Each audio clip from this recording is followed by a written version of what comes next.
Bonjour Déborah, Bonjour Magali. et grand merci d'avoir accepté d'être ambassadrice de la Fête de l'Aviation.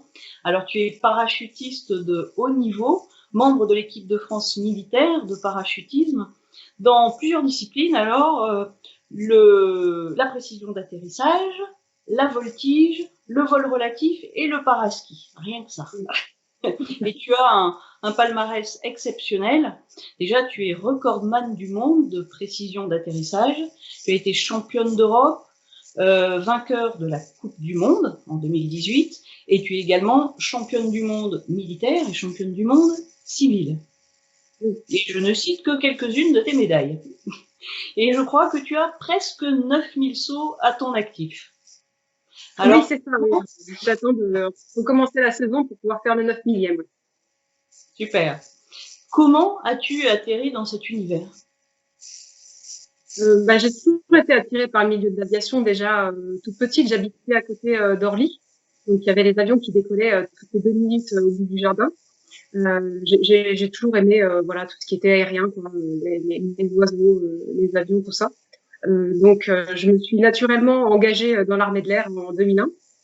Je vais sur ma 19e année d'armée. Au début, je voulais être pilote. J'ai passé les concours, je les ai ratés. Et puis, je me suis engagée en tant que fusilier commando, mais du coup, on passe un brevet de parachutiste militaire.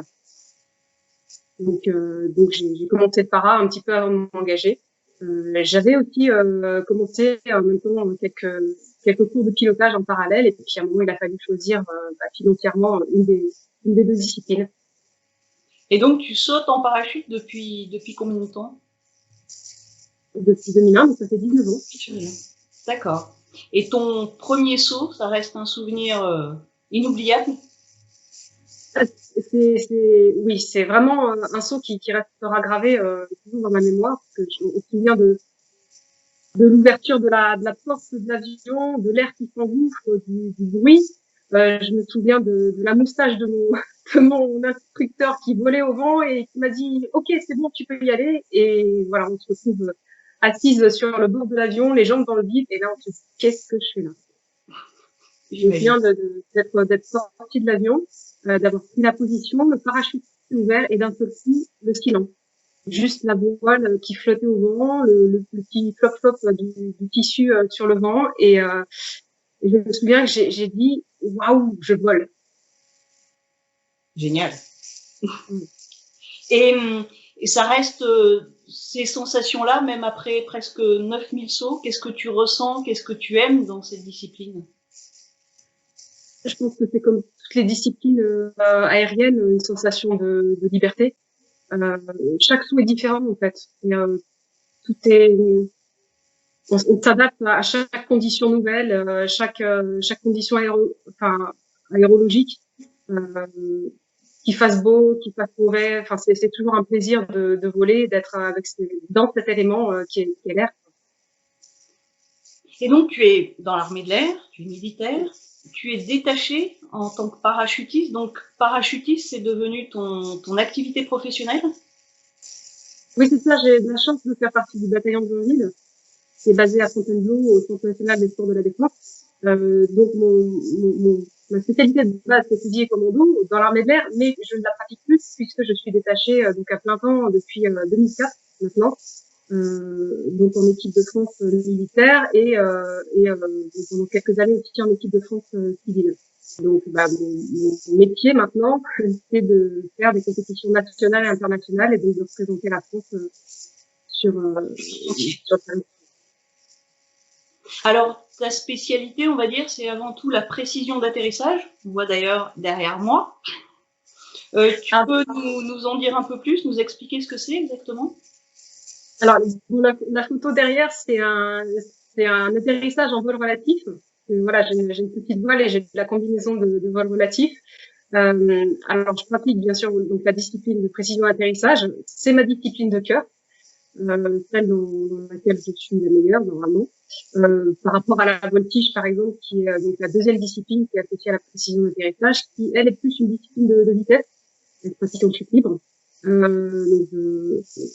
déjà fait quelques médailles, mais je suis pas aussi bonne qu'en précision d'atterrissage. où tu es recordman du monde, on le reprécise justement. Alors la précision d'atterrissage, exactement, qu'est-ce que c'est?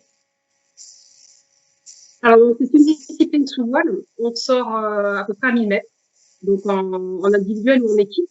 Et le but, c'est de venir se poser sur le centre d'une cible qui fait 2 cm de diamètre, donc l'équivalent d'une pièce de 10 centimes d'euro.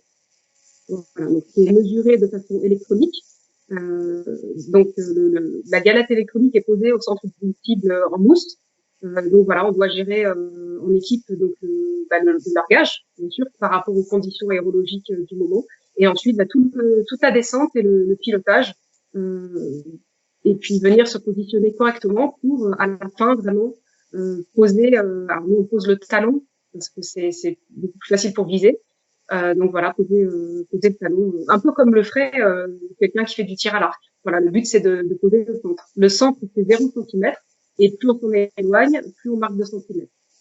Voilà, donc sur une compétition, entre 8 et 10 manches, on va calculer le nombre de centimètres accumulés sur la compétition, et celui qui a le moins de centimètres compense la compétition.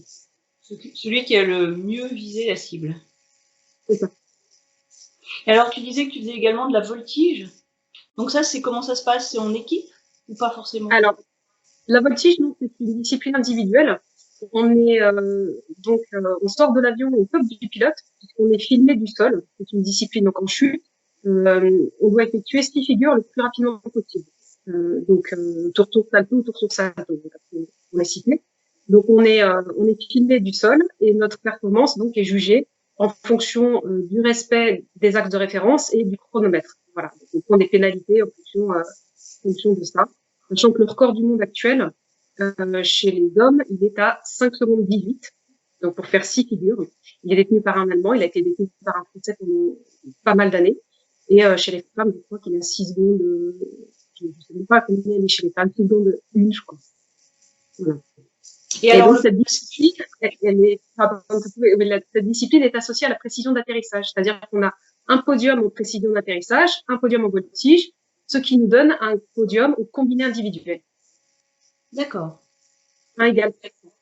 Côté paraski, qu'est-ce que c'est? Alors, le paraski, c'est une discipline hivernale. Donc, c'est de la précision d'atterrissage sur la montagne.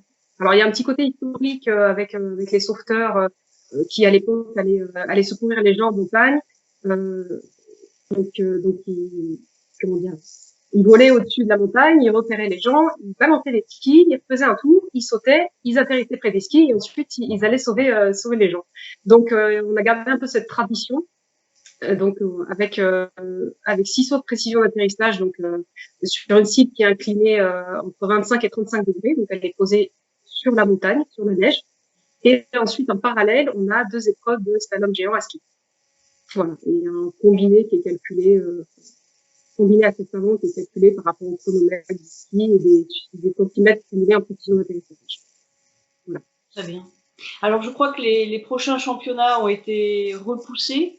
Quels sont, toi, tes prochains objectifs? En effet, donc les championnats du monde cette année ont été repoussés à 2021. Les championnats du monde militaire ont été annulés, bien sûr à cause de la crise. Le circuit Coupe du Monde a été annulé dans son ensemble, mais on va quand même avoir une ou 2 étapes quand même organisées. La dernière, c'est en Suisse, pendant la fête de l'aviation d'ailleurs. Donc il me reste une étape de la Coupe du Monde et les championnats de France aussi qui auront lieu à Laval au mois d'août prochain. Très bien. Donc oui, tu évoquais la fête de l'aviation qui aura lieu fin septembre, les 26, 27 et 28. Pour toi, c'est quoi la fête de l'aviation? Je trouve que c'est un moyen de rassembler un peu toutes les disciplines qui partagent quelque part le même terrain de jeu, le ciel, voilà, avec du tout, quoi. Ça passe par le cerf-volant, l'avion, un mélange du côté mécanique et du côté un peu plus un peu moins mécanique, justement, comme le parachutisme, le parapente ou le deltaplane. Donc je pense que c'est un super moyen de rassembler toutes ces disciplines et de faire connaître ça aux gens, parce que je pense que les gens n'ont pas assez de connaissances et n'ont pas assez conscience qu'ils peuvent accéder à ce monde et puis à ces sports et ces disciplines. Absolument. Et alors, est-ce qu'on pourra te voir quelque part fin septembre? Donc, tu évoquais des épreuves de championnat. Alors, donc voilà, les 2 premiers jours, je fêterai l'aviation en Suisse, en Coupe du Monde. Et puis bien sûr le 28, je pense qu'il y a de quoi faire quand même autour de chez moi. Moi, je suis dans le Jura, donc j'ai un paraclub à Besançon, donc je pense que je peux aller y faire un tour. J'ai même un paraclub dans le Jura, et puis tous les aérodromes autour qui peuvent faire des journées portes ouvertes et puis accueillir des gens et voilà. Et je pense que je fêterai aussi la fête de l'aviation le lendemain, le 29 septembre, puisque c'est la Saint-Michel, donc c'est le patron des parachutistes. Donc voilà, pour moi, la fête de l'aviation va durer 4 jours. Formidable. Eh ben, écoute, grand merci, Déborah. À très bientôt et plein de bonnes choses pour les prochaines épreuves de championnat. Merci. À bientôt.